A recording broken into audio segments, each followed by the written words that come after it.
continuar.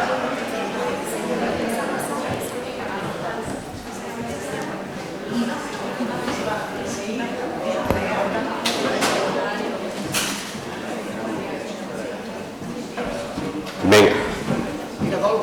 Sí. Pues continuamos.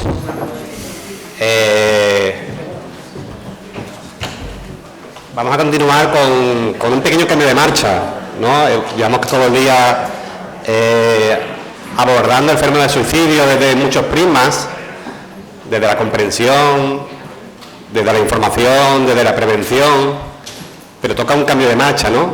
Toca tratar de cara y a fondo qué ocurre cuando se produce un suicidio y fallece alguien y qué se pone en marcha, ¿no? ¿Qué desencadena?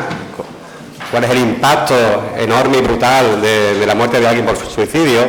Y para ello, pues, viene Daniel López, que es psicólogo sanitario, es presidente de Papageno, que es una asociación de profesionales de prevención y prevención de suicidio, y es responsable del grupo de trabajo de pacientes suicidas del COPAO, ¿no?, del Colegio Oficial de Psicólogos de Andalucía Occidental, y creo que es un gran experto en el fenómeno del suicidio, donde también es muy activo, compañero de Miguel Guerrero esta mañana dentro de la asociación Papageno, y creo que va pues, a sentar bien y traernos este fenómeno del duelo por suicidio, que es el tema que él va a traernos, para, yo creo que terminar de aterrizar, para darle su sitio, ¿no? Y nosotros, como de Mi Vida, que somos una asociación de duelo, darle lo que se merece y el espacio que necesita tratar. Así que, sin más, te doy la palabra. Muchas gracias. Yo primero agradecerle evidentemente a Alma y Vida que me haya invitado. Iba a esperar al final, si me sale bien lo agradezco y si me sale mal pues me quedo callado. Es un tema duro y lleváis todos los días. Yo voy a intentar quitarle un poco de hierro porque es verdad que es un tema bastante duro y arduo, ¿no? Siempre que tengo que hablar por un micro me acuerdo de lo de la feria de Jerez, de cuando sorteaban los perritos pilotos, porque me escucho la voz.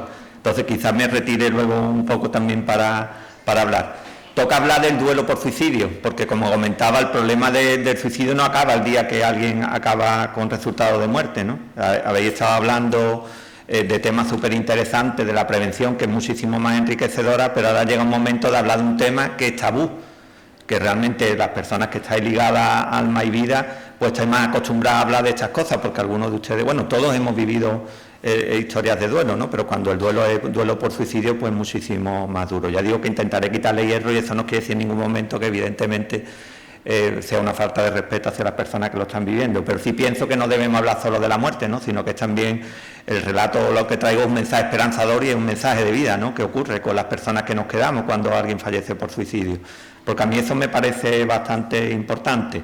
Ya para colmo de dramatismo, cuando estaba preparando esta charla, me acordé de que hace muchos años, pues a mí me ha gustado siempre esto de dar conferencias y todo este tipo de historias. Entonces, bueno, pues veía gente que llevaba más experiencia y toda esta historia. Y había un hombre que dio una vez una que se llamaba La Última Conferencia. Y voy yo allí, tonto perdido, me pongo a mirarlo, está en el YouTube si los queréis ver, pero era una cosa impresionante, porque era un hombre que se acababa de enterar de que tenía cáncer de páncreas, que creo que era. Le habían dado 2 meses de vida. Y entonces el hombre le impactó, se dedicaba a trabajar en una universidad y decidió dar una última charla, y a mí eso me impactó. Digo, qué fuerza de voluntad. Yo no sería capaz, muchas veces cuando lo cuento digo que me pongo ya a llorar, porque me impacta, porque su idea era como también organizar durante esos 2 últimos meses que le quedaba como una despedida de su familia. Yo tengo 2 niñas, el simple hecho de intentar yo pensar qué ocurriría si ellas me faltaran, o el tema de que faltara yo, para mí un impacto grande. Este hombre pues se enfrentó, llegó allí, además yo lo vi, ¿verdad? Tampoco el hombre estaba muy abierto emocionalmente, dio su charla. Ahora incluso a partir de esta charla empecé a leerme el libro que salió de ahí y a mí me impactó, ¿no? Porque realmente tú lo piensas y dices, bueno, y si tenemos la suerte, ¿no?, de poder preparar el cierre. Yo creo que realmente la vida de una persona es casi como una novela, ¿no? Si tú tuvieras la oportunidad de escribir el final, a lo mejor no sería tan duro si nos hubieran educado para eso, porque lo único que tenemos claro cuando nacemos es que nos vamos a morir, ¿no?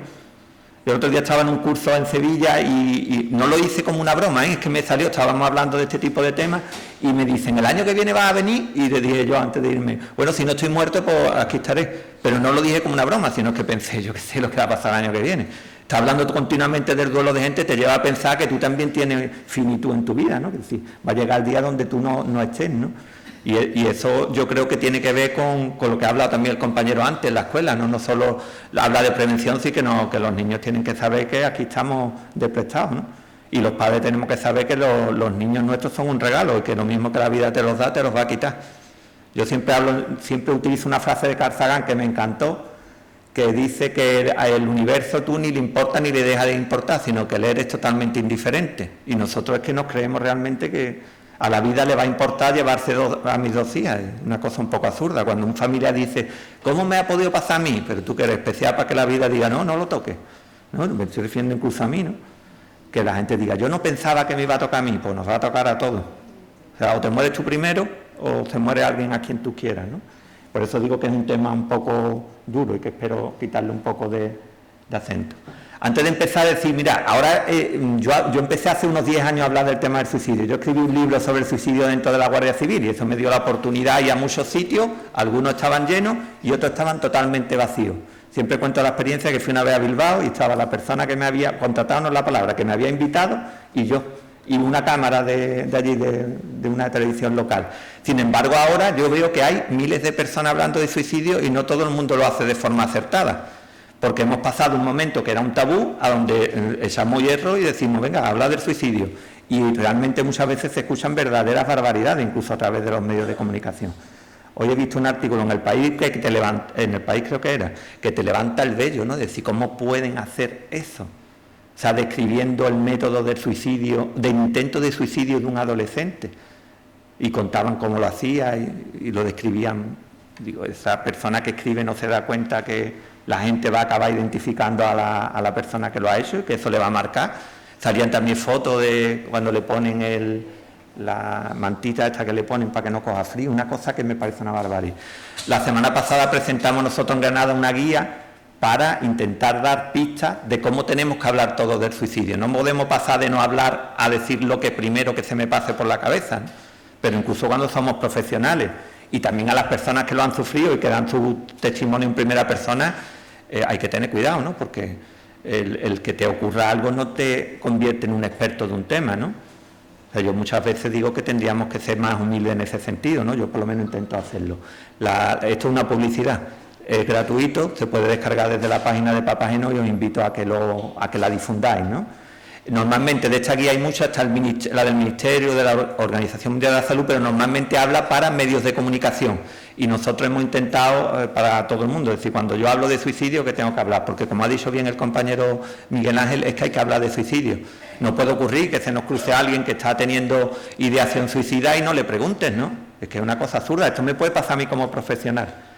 Cuento siempre una anécdota que una vez invitamos a una persona que se dedica, era un puesto político importante de salud, y tenía que presentar a ella, le dimos, digamos, un discurso inaugural donde aparecería la palabra suicidio 40 veces, pues tuvo la habilidad de dar su media hora sin nombrar en ningún momento la palabra suicidio. Cada vez que llegaba la palabra suicidio, hacía así un retruécano, que no sé lo que es, pero esta palabra me gusta y digo, la voy a aceptar. Y consiguió llevarse la media hora sin decirlo ni una vez. Yo me quedé diciendo arte. Pero después yo pensé que es que yo también lo había hecho en ocasiones, ¿no? Incluso trabajando ya en el tema del suicidio, lo de utilizar autolisis, conductas autolíticas, esos son eufemismos realmente por no decir la palabra que todos conocemos y que tanto nos molesta, ¿no? Este es el hombre, ya no lo cuento, pero dice una frase en el libro que a mí me encanta y que tiene que ver mucho también con lo que había hablado de la escuela, y es: el mejor regalo que un educador puede dar es conseguir que alguien se convierta en autodidacta. Mira, en esta situación que estamos viviendo, lo más triste que podría ocurrir es que o los psicólogos clínicos, los sanitarios, los profesionales nos convirtiéramos en protagonistas de una historia donde realmente somos un instrumento. Ahora todo el mundo dice, tiene que haber más psicólogos clínicos, ahora y hace 20 años. Pero lo que no puede ocurrir es que la conclusión de lo que esté ocurriendo es que esto necesariamente se va a salvar porque hagamos un hospital cerca de tu casa. Porque como han estado resaltando los compañeros, esto es un problema totalmente social. Y hay veces, yo he ido a intentos de suicidio a atender a personas y me han dicho, pero tú para qué has venido, si mi problema es que no tengo trabajo.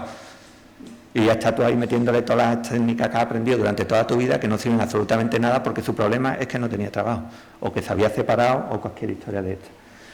Esto tiene que ver, realmente muchas veces, se lo he comentado a ellos, hace relativamente poco, hace un añito o dos, nació una asociación que era una asociación de supervivientes de suicidio aquí en Andalucía, nació en Cádiz, relacionada también con el nacimiento de nuestra asociación, pero pienso que realmente muchas veces yo soy muy osado y vengo a hablar de temas que conozco desde la parte profesional, pero yo le he comentado a Víctor que los invitéis, que los conozcáis a ellos, que realmente son las personas más autorizadas para hablar de este tipo de temas. He venido yo porque tenía ganas de venir al Campo de Gibraltar, pero el año que viene que vengan ellos. Porque realmente nuestro papel es empoderar, ¿no? Incluso, ¿verdad? Cuando pienso en Alma y Vida, que lleva muchísimos más años trabajando y haciendo un servicio social importante, pienso y me planteo que realmente lo bueno sería que las personas se empoderaran, ¿no? No que yo fuera un pedazo de profesional y, como comentaba el compañero, ayudar a gente, ¿no? Si tenemos claro que las cosas importantes pasan fuera de la consulta. Nosotros somos meros... dando un curso una vez me dijo un psicólogo, pero tú qué estás diciendo, que nosotros somos monos de feria. Yo le dije, llámalo como quiera, pero realmente nos acercamos mucho. Realmente la parte que tú puedes ayudar, en un estudio decían que era el 17%, entre uno malo y uno bueno. Si con que no meta mucho la pata, ya va bien, ¿no? Pues eso es importante. Cuando alguien se suicida, la persona no se da cuenta. Normalmente con la gente que yo he hablado, incluso que está con la ideación, está ya repetitiva, lo que te dicen es que le está haciendo un favor a la familia. Realmente yo digo que te deja una herencia mortal, porque el sufrimiento que él tenía te lo deja a ti. Y además ahora, pregúntate por qué ha pasado, qué podrías haber hecho tú, y si no eres tú tienes parte de la responsabilidad de lo que ha ocurrido, que por supuesto eso no es cierto, pero eso es una herencia que te deja. Yo siempre enseño a la gente, yo para eso soy muy duro, digo, las herencias en España tú puedes renunciar a ellas. Si te dejan una que no te guste, no la cojas. No cojas nunca la de una persona suicida. Su sufrimiento era suyo. Pero aunque sea tu hijo, que nosotros por cultura pensamos que nuestros hijos nos pertenecen y sus sufrimientos tenemos algo que ver, ¿no? Yo estoy trabajando ahora con familias que todavía tienen, o sea, que los familiares simplemente están dentro de una crisis, y yo le digo que basta ya de que encima de que estoy todo el día preocupado de mis hijos, encima me tengo que sentir culpable si me equivoco, ¿no? Eso es algo totalmente cultural que hago. Yo lo hago lo mejor que puedo, ¿no? Si me equivoco, pues nada, tira para adelante, ¿no? Y digo, y si tenemos que echarle las culpas, echarle la culpa a tu abuelo si no está. Porque yo digo, no, la culpa no es mía, es de la generación anterior que me enseñó a hacer de esta forma, ¿no? Con eso yo lo dejo claro, porque si no es un sufrimiento que yo pienso que es hasta cruel, ¿no? El hecho de que tú estés condenándote por un comportamiento que tuvo otra persona, ¿no? Es muy duro. Es decir, no solo que tienes que sufrir que ha desaparecido, sino que tú te tienes que sentir también responsable de lo que ha ocurrido, ¿no? Con eso hay que tener mucho cuidado. Yo me iba a presentar, pero no hay mucho tiempo, simplemente deciros que yo trabajé muchos años en cuestiones de drogodependencia, en Proyecto Hombre, y luego hice lo del libro y cuando ya llevaba criticando a la Guardia Civil durante 3 o 4 años, pensé, bueno, pues ya en vez de criticar a alguien, ¿por qué no haces tú también algo?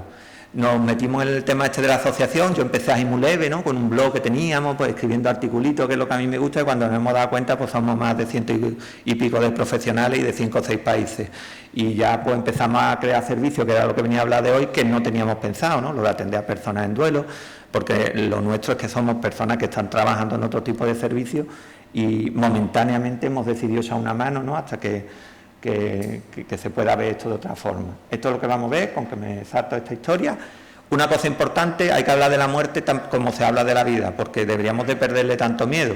Yo hago siempre el ejercicio de contar en la charla, esta hoy no me da tiempo, la muerte de mi padre y de mi madre, que para mí es muy duro, pero es que a mí me sirve también, porque es que digo, es que nunca he podido hablar en ningún sitio, ¿sabes? Vengo aquí, le digo, al final os voy a tener que acabar pagando la sesión, porque realmente a mí me sirve decir, es que yo tenía claro que tenían que morir, eran personas mayores, en el sentido que a mí me tuvieron cuando eran ya muy mayores, y yo no estaba preparado, tenía 40 años, y me comporté como los chavales que habláis, ¿no? Cuando están en duelo, tuve las mismas reacciones, ¿no? Y fue producto de que nadie me había explicado. Yo soy el más pequeño, me habían evitado continuamente el tema de hablarme, ¿no? Lo de no llevar a un adolescente a un tanatorio, no me lleves. Que cuando tenga 40 me tenga que enfrentar que se ha muerto tu madre. Que verás cómo lo vas a decir tú. Ahora me hubieran llevado con 14 años, ya iría preparadito a saber lo que es ver a alguien cuando te dan la ceniza. No voy a hablar mucho hoy, ¿no? Cuando te dan la ceniza en una bolsita, como yo vi a mi madre, en una bolsita con la publicidad del tanatorio. Y era la primera vez que me enfrentaba a una situación de esas, ¿no? La tememos porque, entre otras cosas, si ves, siempre decimos, se fue. Yo tuve que vivir la historia de explicarla a mi tía cuando murieron personas importantes para ella, y como no tengo idea religiosa, digo, a ver qué le cuento yo a la niña. Me inventé allí una historia, porque lo que busca son eufemismos para que ella no sufra. Fue duro, pero bueno, que realmente es como intenta hacerle creer que hay una cosa que es importante y que le pasa también a los adultos, es que piensan que pueden conseguir volver es que no vuelven, la muerte es irreversible, no hay ni siquiera ninguna religión que te explique de esa forma que va a volver la misma manera en que tú lo conociste. Muchas veces cuando hablamos de la religión católica no te promete que tú te vayas a reunir luego con tus familiares en la misma forma, ¿no? O sea, que tenemos que aprender que son irreversibles. Después, ¿qué pasa? Que vemos a personas que están en duelo, que visitan a un medium, no vuelven. No hay otra historia, ¿no? Que es lo verdaderamente duro, ¿no? Y después porque también nos hemos acostumbrado a que antes moríamos en casa y ahora morimos en un hospital, después nos llevaron a un tanatorio y el otro día me enteré que hay tanatorios que cerraban a las 3 de la mañana porque para qué iban hasta toda la noche. Pues cualquier día lo veremos por internet, que es lo que ha estado pasando con el tema del COVID, ¿no? Que no nos han permitido ver a nuestros muertos, pues cuando al que le haya pasado, pues se ha quedado ahí con las ganas de despedirse, ¿no? Evitar problemas nada más no ayuda. O sea, que el hecho de que tú evites un problema no quiere decir que no te vaya a suceder a ti. Que si no hables del suicidio, que el día que te toque dirá, ¿cómo me ha podido tocar a mí? Pues porque le toca a casi todo el mundo. Si tú miras tu árbol genealógico, alguien lo hace, si son 3.941 solo en el último año, ¿no? Que está medido, ¿no? Y además, cuando tú llevas a los niños, pues ellos ven cómo tú te enfrentas al duelo. Por ejemplo, mis hijas, las pobres, vivieron durante años la muerte de personas importantes. Cuando le llegue su hora, como lo vivieron en primera persona, pues ellas van a estar más acostumbradas a decir, esto es lo que ocurre, ¿no? Yo muchas veces, yo sé que eso es de pesado, pero estoy con ella y le digo, cuando yo no esté, y te dirán, y este no es pesado, pero es que un día yo no voy a estar, ¿sabes? No se lo va a hacer ahí a crueldad, ¿no? Evidentemente, pero que si se tercia, estamos hablando porque no voy a hablar, si es que eso es lo más real que hay en la vida, ¿no? El duelo por suicidio, si ya de por sí cuando alguien hace un intento suicida se invisibiliza, cuando está en un duelo hay gente que no puede decir. Yo conozco gente que le dice que ha sido un accidente. Si no está muy claro y nadie lo sabe, pues yo digo que un accidente tiro millas. Perfecto, salvo que te va a costar 3 veces más sobrevivir a ese duelo, porque te lo has callado y no va a tener las mismas oportunidades que cualquiera de nosotros. Es verdad que no es la única palabra que tiene tabú, ¿eh? Antiguamente también la palabra cáncer no se nombraba. Mi madre siempre decía, cuando se moría alguien de cáncer, se ha muerto de esa cosa mala. Y era para evitar la palabra, ¿no? El otro día yo estaba en un velatorio y una persona dijo, yo no me acuerdo de que murió mi madre. Yo era muy pequeño entonces y le dije, pues fue de esto, eso dijeron, era la fiebre de Malta. Otro tema que no se solía hablar, sino decían, no sabemos, ¿no? Yo me acuerdo cuando éramos pequeños que ya empezó el tema ¿no? Está desautorizado. ¿Qué pasa? Que si no puedo hablar y no puedo hacer un duelo normal, porque no puedo decir, pero bueno, no lo puedo decir porque da vergüenza, me siento culpable, pero bueno, realmente tú qué responsabilidad tienes de lo que ha ocurrido, no si ha sido una decisión de otra persona, ¿no? Tampoco es tan fácil no creerse que porque yo le diga a alguien algo lo va a hacer. Eso no es real, porque además es una cosa multicausal. Si es cierto que hay algunos que son por impulsividad, nosotros tenemos padres que dicen, lo hizo en un acto impulsivo después de una pelea con nosotros, sí, bueno, pero eso fue un precipitante, pero realmente luego ahí había miles de historias, ¿no? Nadie por un enfado hace ese tipo de situaciones, son cosas muchísimo más complejas. Vaya tarde de viernes que vamos a pasar. Luto, algunas cosillas me las voy a saltar. El duelo no es una enfermedad, o sea, el tipo de asociaciones que como ellos nosotros no tenemos nunca que olvidar que nosotros, o por lo menos desde Papageno, que es la que yo represento, no tengo ningún interés en crear una enfermedad donde no la hay. Cuando alguien se te muere, tú vas a sufrir y si lo afrontas de forma adecuada y sigues los pasos adecuados, pues pasará. El rollo de que yo llegue y alguien esté llorando y te diga el médico de turno, toma, te voy a recetar un ansiolítico, beneficia a la industria farmacéutica y perpetúa el duelo. O sea, que los que tengamos claro de que España sea el país que más ansiolíticos dicen, ¿eso por qué? Porque hay mucha gente, no, pues porque recetamos con mucha facilidad, se nos suelta el boli y decimos, toma, tira milla, tiráis. Pero creamos enfermedades donde realmente no lo hay. Yo trabajo en salud, con que probablemente el lunes venga aquí a hacer un currículum. Totalmente normal, quiere decir que lo tenemos que vivir normalmente y por lo tanto pasarlo lo mejor que se pueda, ¿no? Si es verdad que el duelo por suicidio, fijarse hasta dónde llega, que la Asociación de Psiquiatría Americana decía que era el equivalente a pasar por una experiencia de un campo de concentración, con lo cual si tú tienes la mala suerte que te toca, te lees ese libro, tú dices, así me tengo que sentir. Y bueno, pues ¿quién ha dicho eso? O sea, ¿realmente de dónde ha salido eso? ¿Y cómo puedes medir tú dos sufrimientos tan diferentes, ¿no? ¿Qué experiencia tiene que ver una con la otra, ¿no? Y además, pues claro, te llegaba la gente y te decía, ya mi vida no va a ser nunca igual. Tú dices, claro que no va a ser igual, después de un duelo nunca, ¿eh? Aunque fallezca una persona de 90 años, nunca es igual. Pero eso no quiere decir que sea peor, ¿eh? Es diferente. Es verdad que vas a pasar un tiempo duro, pero yo digo, tú tienes capacidad para recuperar la mejor versión de ti misma. Porque suelen ser mujeres la inmensa mayoría de la gente que se enfrenta a un duelo de este tipo y que acude a pedir ayuda, ¿no? Por lo tanto, es importante entender eso, ¿no? Decir, bueno, sí, es una cosa dura, pero una experiencia más de tu vida, ojalá no hubiera ocurrido, no estamos diciendo que de algo malo vayas a sacar algo bueno, pero realmente tú tienes capacidad para afrontar eso, ¿no? También es verdad que como el tema de alma y vida, el tema cuando son niños, nuestro cerebro está todavía menos preparado, porque dice, esto es antinatural. El suicidio se denomina muchas veces como una muerte no natural, y yo un día pensé, que hay tipos de muerte naturales, que decir que yo me muera de un cáncer, eso es lo más natural del mundo. Y si lo hago por suicidio, eso no es natural. Eso habría que verlo, ¿eh? Porque realmente hay teorías que dicen que eso no es... Bueno, yo no pienso que además el suicidio no es una enfermedad. Realmente, ¿verdad? Hay que evitarlo, evidentemente, muchas cosas, pero eso ya de decir que necesariamente pasa porque sea un problema de salud mental, bueno, el que lo hace porque tiene problemas económicos, que vuelvo a repetir, que esos son los precipitantes, pero que habría que ver realmente si eso no excede lo que es el concepto de enfermedad, ¿no? Esto es lo de inventarse enfermedades, ¿no? Decir, dime 3 cosas que estés sintiendo. Yo digo, pues eso se va a llamar trastorno temporal momentáneo. Y después te digo, y eso se cura y te receto un fármaco. Y me viene estupendo, que es lo que está pasando con el duelo. El duelo hay que pasarlo, entiéndeme, eso no quiere decir, si tú por ejemplo estás sufriendo insomnio y te recetan algo para cosas puntuales, yo lo veo estupendo. Pero el que tú vayas, por ejemplo, a un día porque estás mal, te receten un fármaco y te lo mantengan durante 20 años sin que nadie luego haga un estudio para decir, bueno, ¿necesita el fármaco realmente? ¿Ha acabado ya el problema? ¿O es que no le estoy dando herramientas, no? Iba a decir otra cosa, pero esa me la voy a callar. Esa otro día, si me invitáis el año que viene, os la cuento. Lo de los ritos funerarios son súper importantes porque te permiten en la despedida. Al final la acabamos haciendo en los grupos de duelo el tema de hacer un cierre, realmente, es decir, una despedida, tú tienes que acostumbrarte. Yo creo que mis padres siguen en mi mente de otra manera, totalmente diferente, siguen vivos, porque yo acabo haciendo cosas que recuerdo de mis padres porque me gusta recordarlo, pero realmente yo me tuve que despedir en su momento cuando me di cuenta de que no iban a volver, ¿no? Volvían en sueños, ¿no? Eso lo habéis vivido todos con muertes cercanas, pero ya me di cuenta que era un deseo, pero que realmente eso no iba a ocurrir y tuve que, por desgracia, despedirme, ¿no? Así que está en otra manera. Esto no os lo voy a dar porque son los tipos de duelo, porque al final te acaban diciendo, claro, inventan cada palabra que al final dice, bueno, me acaba de decir una enfermedad, pero hay miles de duelos que son, bueno, hay algunos que no, porque el duelo anticipatorio, si ve, por ejemplo, mi madre tardó un tiempo en morir, ¿no? Y nosotros lo vimos, entonces yo empecé con el duelo antes de que muriera mi madre, porque yo ya sabía lo que había, ¿no? Que era una cosa fuerte, ¿no?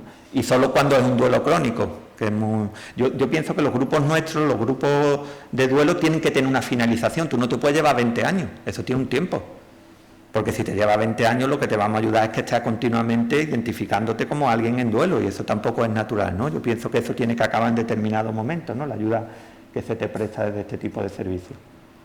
Esto me lo salto porque son los tipos de duelo. Y ahora, ¿cuándo se convierte en un duelo complicado? Pues bueno, evidentemente, nosotros tenemos a personas a lo mejor que llevan ya 7 años desde que ocurrió y acceden a participar en este tipo de grupos. Pues ya estamos hablando de un duelo crónico, ya eso no es natural y ya evidentemente todo lo que he dicho antes, evidentemente no sirve. La presentación se la van a quedar ellos y se la podéis quedar para lo que queráis, ¿vale? Para que no tengáis que estar... ¿Cuándo pedir? Pues te dicen esto, ¿no? Bueno, hay personas, por ejemplo, que ven que se desbordan, ¿no? Por ejemplo, si alguien después de un duelo empieza a consumir alcohol en exceso, pues eso que está teniendo un problema es que no lo está superando de la forma adecuada. O también la preocupación por su propio suicidio, porque las personas que han vivido un suicidio cercano llega un momento donde se plantean que a lo mejor es una buena acción. Y además con la idea equivocada de decir, me voy a reunir con ellos. Eso no ha pasado, ¿no? Decir, si yo me muero, pues me reúno con alguien. Bueno, eso ya lo veremos. El que tenga creencia yo la respeto, pero bueno, que vuelvo a repetirte que no conozco ninguna religión que te avise de que cuando tú fallezcas vas a ver al familiar tuyo. No se sabe, ¿no? Lo que hay, nadie ha vuelto después, ¿no? Entonces con eso hay que tener muchísimo cuidado, ¿no? Las fases del duelo, esto ni siquiera os lo explico porque antes se decía que era como que tenía que pasar por ahí, entonces la gente te decía, eso es cuestión de tiempo. Bueno, cuestión de tiempo si hace algo, ¿eh?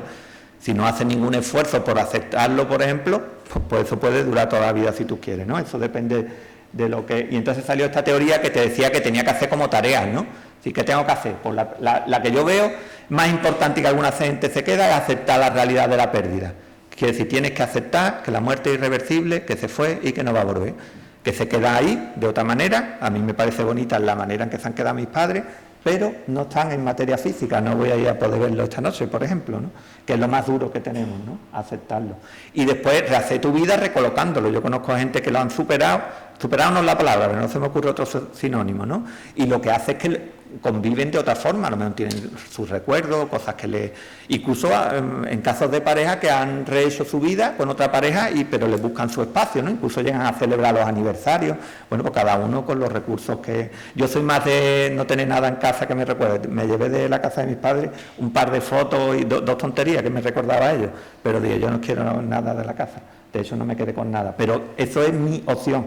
Quiere decir que hay gente que no se queda con un jersey porque huele. Bueno, pues cada uno que haga lo que quiera, ¿no? Que eso no hay nadie que diga que sea bueno o malo. Las variables mediadoras, evidentemente aquí lo que nos interesa es la causa de la muerte, no es lo mismo que fallezca de una cosa que fallezca por suicidio, pero es algo social, porque como te han explicado que el suicidio era un pecado o incluso llegó a ser un delito, de hecho sigue siendo un delito en 25 países en el mundo, quiere decir que lo intenta y encima si no lo consigues, pues te pongo un multazo o te meto preso. Para que veáis hasta qué punto, claro, tú dices, hostia, pues esto tiene que ser muy malo para que te metan preso por hacer una cosa de este tipo. Esto es lo que veo más importante. Bueno, lo que necesita la gente saber, ¿no? Es decir, bueno, una de las cosas que le tenemos que dejar claro a la gente es que nos vamos a morir todos. O sea, muchas veces he leído yo artículos que dicen, ¿se podrá conseguir la vida eterna? Yo no quiero estar pagando la vida eterna, la hipoteca al Banco Bilbao, ¿no? Quiere decir que yo quiero vivir 120 años bien, pero después me quiero morir. O sea, esa idea que hay yo me planteo 400 años viviendo, eso a mí me parece una idea absurda, además casi infantil, ¿no? Porque es como de omnipotencia, es decir, yo quiero vivir todo, y por supuesto vivir sano, ¿eh? Si me va a venir una enfermedad dolorosa, yo digo, pues cuando tú quieras, nos vamos. Y bueno, esto es, mira, yo cuando empecé esto, lo más difícil no es la parte técnica, ¿no? Que ya lo han descrito los compañeros y bastante bien, ¿no? Sino es el tema de cómo entiendo realmente lo que estabais hablando, a alguien que le pasa eso, ¿no? Para mí me dio por leer todos los libros que había de personas que hablaban de su propio duelo por suicidio. Y este me gustó bastante, porque contaba la experiencia de una persona que perdió a su hijo por una enfermedad mental, ¿no? Porque acabó con suicidio con resultado de muerte. Os invito porque es bonito y no es, hombre, es duro como todo esto, pero bueno, que se puede leer mucho más fácil. Cuando escuchas las historias de otras personas en primera persona es muchísimo más duro, ¿no? Bueno, te dicen que cada suicidio afecta a 6 personas, pero eso se lo inventó un señor que era muy famoso y como todas las cosas sobre suicidio, todos nos lo hemos aprendido y vamos por ahí diciendo, cada muerte provoca 6, bueno, pero eso se lo han inventado, eso no hay un estudio realmente que luego porque hay gente que dice que puede dar hasta 100. Quiere decir que si yo, por ejemplo, trabajo en un hospital y resulta que fallece un compañero, eso me puede afectar, ¿no? Y no soy un familiar cercano, ¿no? Pero sí es real que normalmente son 2 o 3 miembros de la familia los que más sufren ese tipo de pérdida, ¿no? Y una cosa que yo no he escuchado, porque solo he podido asistir por la tarde, el tema también de cómo me siento yo siempre estoy con la paranoia, cómo me voy a sentir si yo soy la última profesional que atiende a una persona que mañana me entero que se ha suicidado. Porque pasamos el mismo calvario que pasa la familia, evidentemente con diferente intensidad. Yo recuerdo que alguien se suicidó 2 años después de que yo la atendiera y yo tuve mi duelo. Me enteré y dije, ostras, yo fui el último que la atendió. Al menos no era ni el último, porque yo digo que muchas veces tendemos a contar historias que no son tan reales. Bueno, sienten la culpa, la desesperación, el rechazo social también, ¿no? Porque hay gente, por ejemplo, que dice, no, es que en mi pueblo, cuando son pueblos pequeños todavía peor, porque dice, es que yo no puedo decir que se ha suicidado, es que no quieren hablar, ¿no? Sino que lo ocultan, eso es muy duro, ¿no? Porque es como si se tuvieran que avergonzar de algo que no son responsables. Voy a ir saltándome ya cosas porque lo último que voy a contar es esto. El tema de la posvención, hemos hablado mucho de prevención, pero yo digo, es que dentro de la prevención también está el aspecto de qué pasa con los familiares que han perdido a seres queridos por suicidio. Lo que venía a contar es la experiencia realmente de Ubuntu. Papageno decidió en determinado momento pues echar una manita y crear grupos autogestionados. Empezamos en Cádiz y lo que hicimos fue intentar que ellos se organizaran para crear sus propios grupos de ayuda mutua, porque aquí en Andalucía solo había una experiencia en Huelva, pero no, o sea que no estaba operativa y al final acabamos haciéndolo. Porque se trata de decir, bueno, esa familia necesita ayuda, entre otras cosas tienen hasta problemas legales. Imagínate que se suicida alguien y no arregla los papeles y llega que no cobra seguro, ha perdido su sueldo y porque algunos seguros no quieren pagar cuando es por un tema de suicidio, ¿no? Esto es una guía que vamos a hacer porque lo que queremos es, la idea nuestra es desaparecer algún día, quiere decir que Papageno no nació para quedarse aquí a vivir, sino se trata de darle un impulso y cuando la sociedad asuma su responsabilidad, desaparecer. Entonces, con la experiencia que hemos tenido, que además ha sido la más dura porque ha sido la época de la pandemia, yo me reuní en parques, en bares, hemos hecho todo lo que hemos podido para mantener los grupos abiertos y se trata de escribir una especie de manual que publicaremos en el futuro para que otras personas puedan organizarse y hacerlo, ¿no? Y también donde conocí a Víctor, que es el tipo de formación que se daba desde la Consejería de Salud para intentar que cada vez haya más facilitadores que sean capaces de ayudar a este tipo de problemáticas, ¿no? Esto es que la Organización Mundial de la Salud dice que esto es necesario, que no solo es necesario que asistan a un profesional, que en ocasiones es totalmente positivo, sino que además el hecho de que tú lo puedas contar frente de alguien que ha sufrido lo mismo que tú, pues yo lo siento mucho, yo siempre digo, es que no te entiendo, es que no lo entiendo, no sé lo que es, no he perdido nunca un hijo. Yo me puedo poner en el pellejo y se me levanta el vello, pero no lo he perdido, entonces es absurdo que le diga, no, yo te entiendo, ¿cómo me vas a entender? Tú has perdido alguna vez, además que te lo dicen, ¿eh? Como te equivoques mucho te dicen, pero tú has perdido alguna vez un hijo, pues entonces no me venga a mí con historias. Pero la Organización Mundial de Salud ya lo recomienda. Esto es lo que hicimos, al final intentaremos que desaparezca incluso nuestro logo, porque el protagonismo deben tenerlo las familias, y de eso la presidenta de Ubuntu es, verá, estamos hablando, es potente y está totalmente preparada, ella perdió, también es superviviente, pero está totalmente preparada para llevar una organización de este tipo, y los profesionales nos quedaremos donde tenemos que estar, en segunda fila. Bueno, son grupos que se celebran, bueno, eso es muy parecido en verdad a lo de Alma y Vida, se celebran con cierta periodicidad, en nuestro caso son cada mes, y después nos dimos cuenta que era necesario que tú le dieras la oportunidad a la gente a verse fuera del contexto de los grupos. Por ejemplo, esta mañana en el grupo de Córdoba, como no podemos tener grupos presenciales, pues decidieron que se iban a tomar un café juntas, y eso es casi más terapéutico, ¿no? Porque no hay alguien que esté, te has portado mal, que esté allí dándote la lata diciendo lo que tienes que hablar, ¿no? Lo que está bien o lo que está mal, ¿no? Bueno, las normas da igual porque son los grupos, sobre todo lo importante, yo siempre digo, incluso, bueno, hoy porque están grabando, y normalmente yo digo, cuando yo hablo de la muerte de mi padre, no me haría gracia que alguien después estuviera comentando cómo murió mi padre. Siempre dicen, los grupos se habla y, como se suele decir, ¿no? Lo que pasa en un grupo se queda allí dentro. Es la que para mí es sagrada, porque además, bueno, son gente que pueden conocerse de fuera. Y ya me voy a ir saltando cosillas porque ya lo he ido comentando. Bueno, lo importante, por último, es la historia del empoderamiento, ¿no? Que la gente aprenda sus propios recursos para afrontarlo. Chimpum, he cumplido, ¿no? Ya está.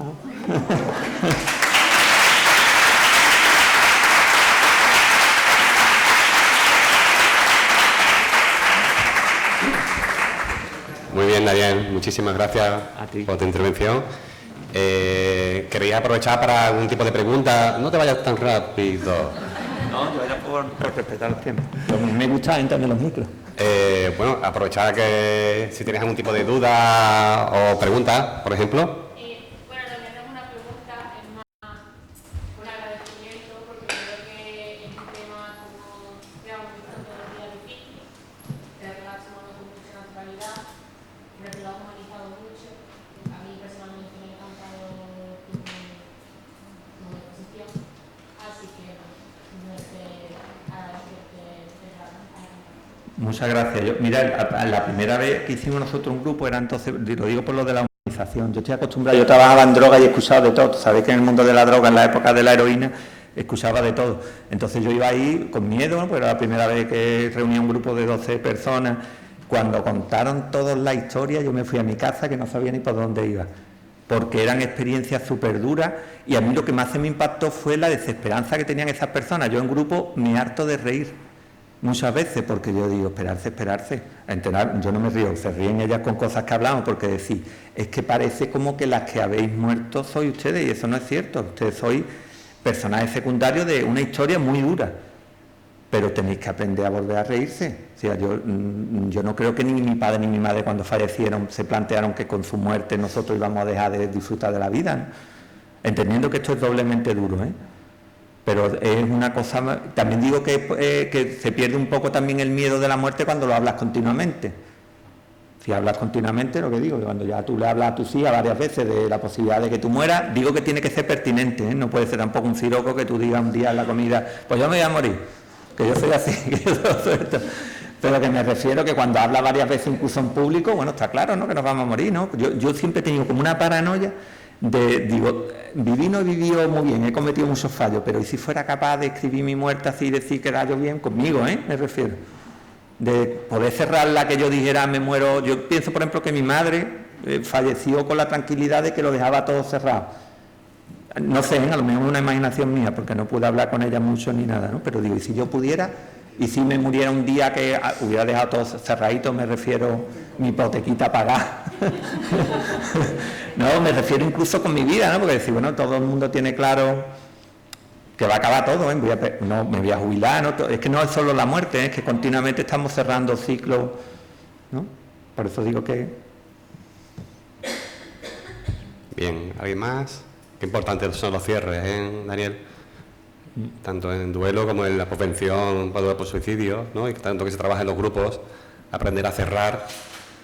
Yo he visto a gente, mira, voy a contar un caso y yo ya me callo, ¿vale? El tenista el Nadal, que para mí ha sido el ejemplo de vida. No me gusta el tenis ni sé, pero yo lo veía al niño y decía, me ha parecido siempre increíble porque era para mí un símbolo de esfuerzo, de humildad, y ahora lo veo, que se tenía que retirar ese hombre, que si me escucha que se retire, si ya lo has conseguido todo, es que todo lo que sea pasarte de cuando te toca, es como triste, ¿no? Es decir, afronta que eres también humano, ¿no? Y que tienes la rodilla, tienes una lesión en la rodilla, ¿no?